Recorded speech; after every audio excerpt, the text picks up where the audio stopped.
breakfast muna bago maligo. Oy, ay. Kalimutan ko pala mag-charge ng mobile ko. Yung Kasi mga syempre, uwak. before matulog, laging Guys, yung mga ganun-ganun. uwak, oh. So, 4% na lang, Ano yan? iPhone. Ay, may dala ako ditong ano pero hindi ano. Ay, may charger ka? Be, yung ano mo. Walang, Akala ko may laman pa. Sige lang. 3% na pala. Nangunguha ng pagkain, guys, yung mga uwak na yan.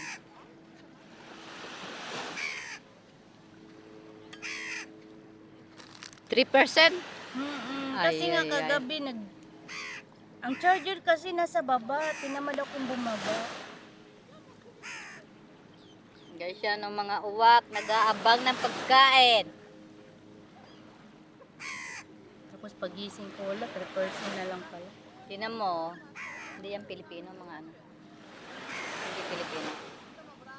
Hindi kasi yung salita nila, Chinese.